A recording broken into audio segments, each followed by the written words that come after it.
Action.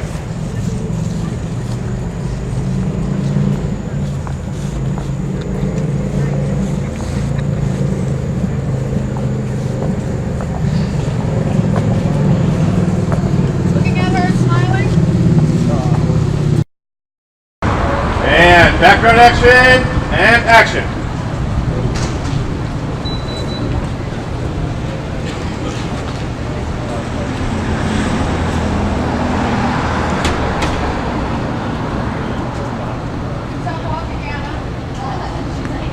It's good.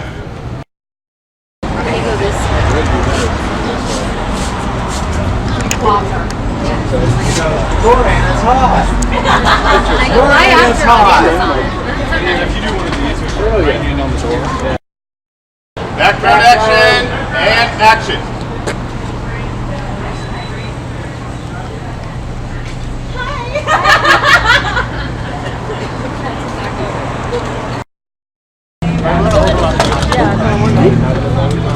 It's like a montage. Yeah, I think all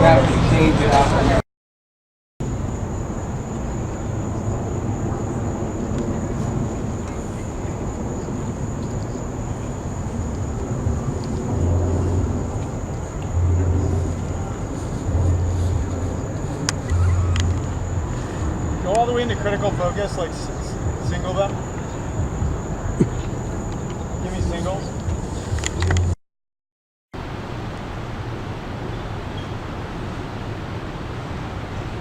I still can't believe it. Believe what? That you're mine. Not this again.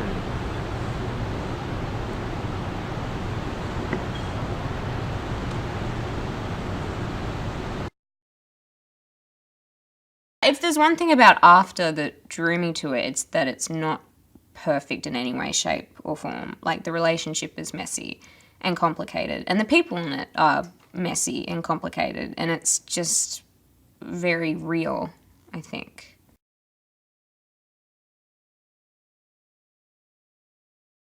I think that there's certain things or events in people's lives which are really significant and which change, and after they happen, it changes who they are as people, or it changes their essence, or it changes at least certain things about them. And so for me, After is about the event or the thing that changes Tessa and Hardin.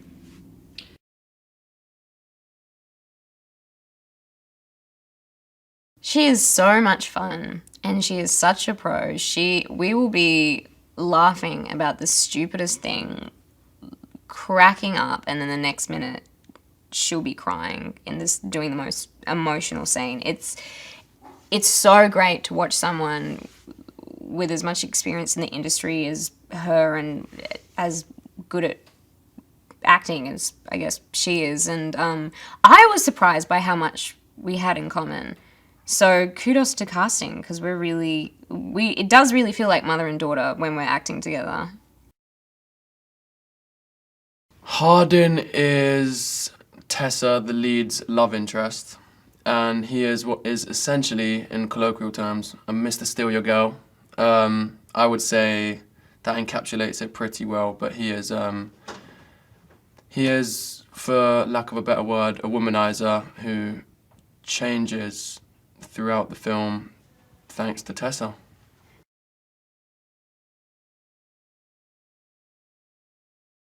I think people are drawn to the story of Hessa, Hardin and Tessa, because they're completely different people who initially, I don't think, I mean, there's obviously attraction at first sight, but they don't ever know how much they're going to love each other from the start, and it's one of those great stories that you can learn to love someone, and they're completely different, which makes it all the more interesting. And the fact that the relationship is demonstrated in a very real way. They don't shy away from showing things that people would often think aren't important to show, like the difficulties of love and intimate parts and the complicated parts, and everything is shown.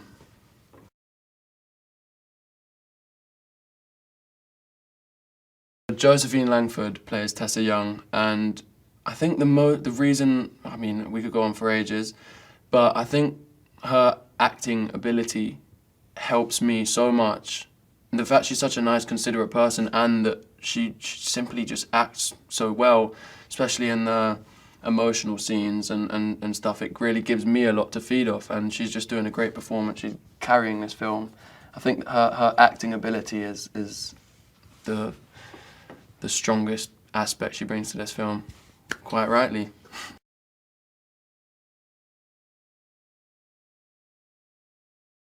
Jenny Gage is the director, and I think the sole reason she's managed to direct us so well is the fact that we've spent enough time to get to know her. I'm at her house all the time playing Fortnite with her kids and doing my laundry there, so she's almost like a motherly figure to me, and I think it's the same with Joe.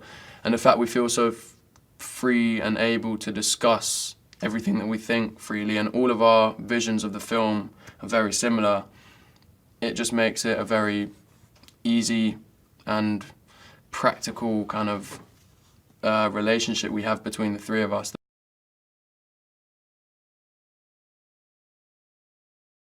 Anna Todd is the author of After, and it's so helpful to have her on set all the time, just to give us that even deeper knowledge of who the character is and how they behave and all that stuff, because even more than she's ever written down is in her head about these characters. So it's great to have her to reinforce that. And also the fact that she's at the hotel with us as well is just another person who's really always there whenever we want to talk about and discuss how we should play a certain role or line or whatever it may be. So helpful to have her on board. She's always everywhere, a phone call or 10-minute walk away.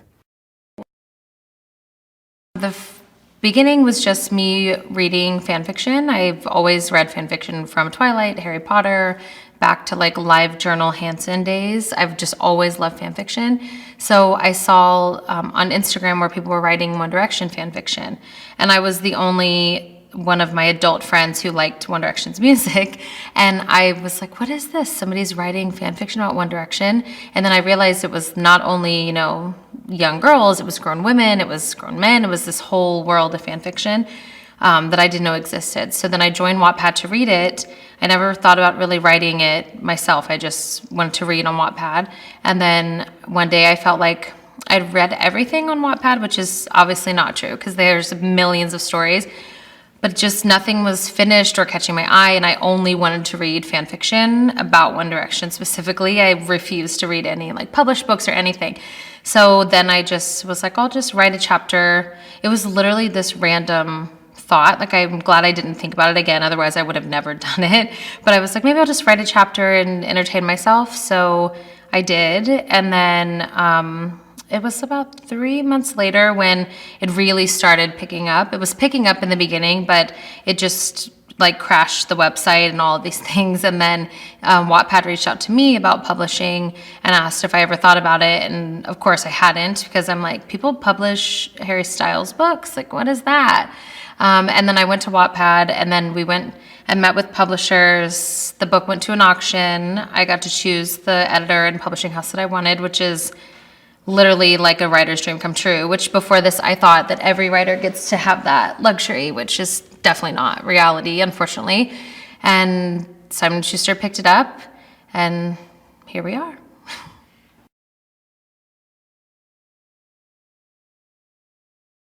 They call themselves afternators.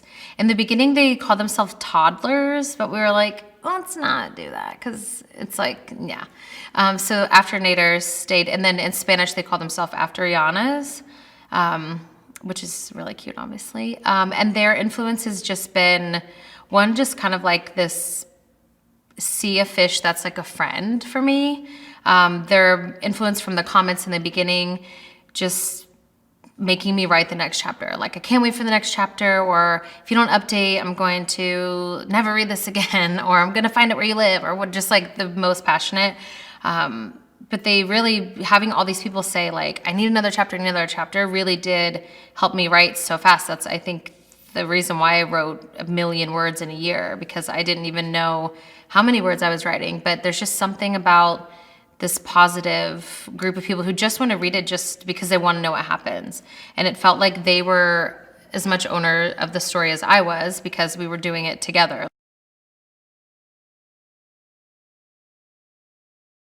The story of After, really, the short version is just two unlikely people, one college freshman named Tessa Young, who comes in a very tropey way from a sheltered life, single mother, kind of struggling to get by. Their goal was to always have her be in school, get to college, have a career. That's the whole goal. And then you have Hardin Scott, who doesn't really have any goals. He's smart. He's like gifted in that way where he just kind of skated through. But he was very angry, kind of lost person. And they're both lost in their own way. She thinks that she is an adult and she's not. And he thinks that he is an adult and he's not. And they just make a lot of mistakes together and separately until they finally figure it out.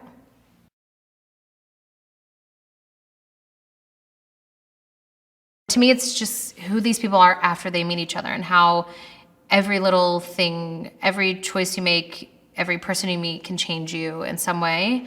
And for me, it just was how they are after each other.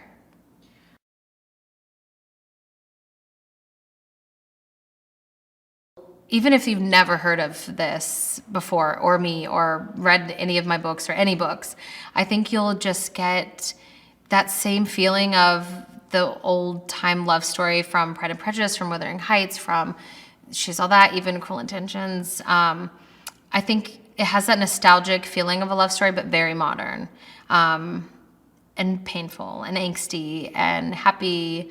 And I think if you have heard of me and have read my books and are wondering what you're going to see the same story that you loved, just with a couple surprises in there that I think you'll really love. And I hope that you'll even love the movie just as much, if not more, as the books. The fans are incredible. They're so loyal. They're so passionate. They make these edits online, and some of them are really incredible, and they really just believe in these characters and connect with them so much. And that's a lot of responsibility as somebody making the film, as somebody directing, the first feature film from the After series. And, I take inspiration. I also want to, mold things. So there's some surprises in the film, and there's some, new developments. And so it's been great.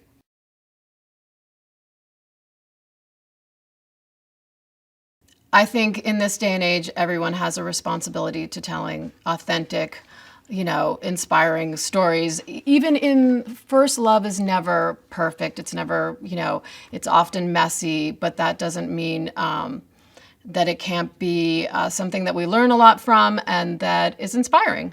And as a female filmmaker, as a woman, as a mother of a daughter, I think about that all the time when making any art.